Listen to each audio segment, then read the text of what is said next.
Video को like करके आगे शेयर जरूर कर देना। रहे हैं तो नमाज के जाने पे रो रहे हैं, लेकिन अली वालों हमारा हाल क्या है? हमारी तो जिंदगी की हर नमाज गई है, लेकिन रोना तो दूर की बात, कभी हमारे माथे पे शिकन भी नहीं आया। नमाज की अहमियत अगर जानना है तो इन बुजुर्गों से जानो।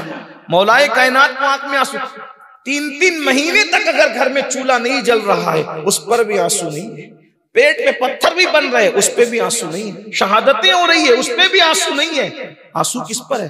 नमाज पर। पता चला हर रिश्तेदारी से बड़ी अहमियत अगर किसी को दी गई है तो नमाज को दी गई। और आज हमारे पास क्या है? कारोबार में नुकसान हो जाए तो हम कहते हैं हजरत दुआ कीजिए, कारोबार में नुकसान हो गया उसका इजाला हो जाए। कभी ये भी किसी ने कहा है कि नमाज फजर की छूट रही है, कोई अल्लाह वाला ऐसी दुआ कर दे कि मैं फजर का पाबंद हो जाऊं। नमाज की अहमियत ही नहीं। जो दौलतें कब्र के बाहर छोड़ के जाना है उसके लिए तो दिल्ली, बंबई, कलकत्ता, दुबई, सऊदी तक का सफर हो रहा है, और जो दौलत कब्र में साथ लेकर जाना है उसके लिए घर का आंगन छोड़कर मस्जिद तक का सफर भी नहीं कर पा रहे। हमसे बड़ा दुनियादार कौन है? इसीलिए हमारे सूफिया बुजुर्गों ने कहा जमीन के ऊपर जिन झूठे खुदाओं में सबसे ज्यादा जिस खुदा की इबादत की जाती है वो ख्वाहिशात है। हर बुत का मंदिर कहीं ना कहीं बना हुआ है, लेकिन ख्वाहिशात का मंदिर तो मुसलमानों के दिल में भी बना हुआ। ये कैसे मुसलमान है? ये कैसे मुसलमान है जिन्होंने ख्वाहिशात के मंदिर की पूजा शुरू कर दी? गौर तो फरमाए। आसान जबान में कह दूं, मुश्किल अगर हो रही हो तो, अल्लाह कह रहा है फजर में आ, ख्वाहिश कह रही है सो जा। किसकी मान रहे हो? ख्वाहिश। बंदे किसके हो? बड़ी माजरत के साथ रजवी बने, अशरफी बने, बरकाती बने, कादरी बने, चिश्ती बने, नक्शबंदी बने, वारसी बने, मदारी बने, अल्लाह के बंदे भी बने क्या? बहुत डिग्रियां ले ली, पहली मंजिल तो यही है। इकबाल ने कहा था मकाम बंदगी वो है कि अगर मुझसे कोई कहे कि इकबाल बंदा होना छोड़ दे और तो भी खुदा हो जा, तो इकबाल ने कहा बंदे के लिए मकाम बंदगी इतना कीमती है कि ये मकाम दे करके मैं खुदा होना भी कबूल नहीं करता, क्योंकि कोई खुदा होगा तो फिरौन जैसा खुदा होगा, नमरूद जैसा खुदा होगा। तो क्या कहा? मकाम बंदगी देकर नलू शान खुदाबंदी। मूसा बंदे बने, दरिया में रस्ते पैदा हो गए, और फिरौन खुदा बना, गर्क कर दिया गया। इब्राहिम अलैहिस्सलाम बंदे बने, आग गुलजार हो गई, इब्राहिम और नमरूद खुदा बना, लंगड़े मच्छर से हलाक। खुदा मत बनो, इसलिए कि खुदा होना एक ही की शान है, कोई नहीं हो सकता, किसी की शान नहीं है। अरे जिसको सब कुछ दिया, सब कुछ दिया, सब कुछ दिया, यहां तक कह दिया इन्ना आतैना कल कौसर, सब कुछ दिया, उसको भी कहा जब इतने ऊपर पहुंचे ना जहां पर टाइम था ना जहां पर मकान था, ना मकान है ना टाइम है, कुछ नहीं है वहां, बल्कि दुई की जगह भी नहीं है वहां, जिब्रील का गुमान भी नहीं जा सकता वहां। जब महबूब वहां पहुंचे तो अपने महबूब को अल्लाह ने क्या फरमाया? रसूल नहीं फरमाया, वहां नबी नहीं फरमाया, क्या फरमाया? सुब्हानल्लज़ी अस्रा बिअब्दिही। वहां भी अब्द कह करके पुकारा। तो मैं अपनी बात समेटते हुए अर्ज करूं, ऐसे नबी जिसकी शान ये, जिसका मकाम ये, जिसका मर्तबा ये कि मौला अली उन पे नमाज कुर्बान कर रहे हैं और सिद्दीक अकबर उन पे जान कुर्बान कर रहे हैं। जान से बड़ा फर्ज है उनसे इश्क करना, और सिद्दीक वो है जो इस उम्मत का बड़ी उम्र लोगों का पहला मुसलमान है।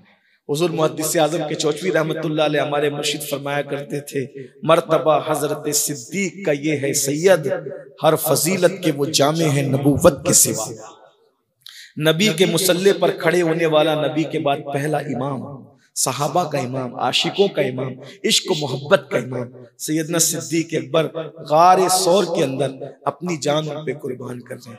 लेकिन रसूलुल्लाह ने जब सांप ने डसा तो उनको जान भी लौटाई, इनको नमाज भी लौटाई, लेकिन मसलक समझ में आ गया क्या? मौला अली ने वारी तेरी नींद पर नमाज, वो भी असर जो सबसे आला खतर की है। सिद्दीक बल्कि गार में जान उन पे दे चुके, और हिफ्ज़ जान तो जान फुरूज़ो गरर की है। और तूने उनको जान उन्हें फेर दी नमाज, पर वो तो कर चुके थे जो करनी बशर की है। साबित हुआ कि जुमला फराइज फुरूज़ हैं, अस्लुल उसूल बंदगी उस ताजवर की है।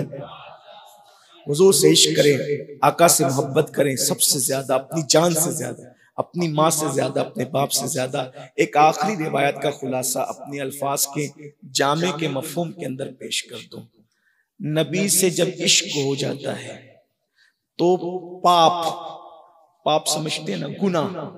नबी ये पाक से जब इश्क हो जाता है तो पाप क्या चीज है?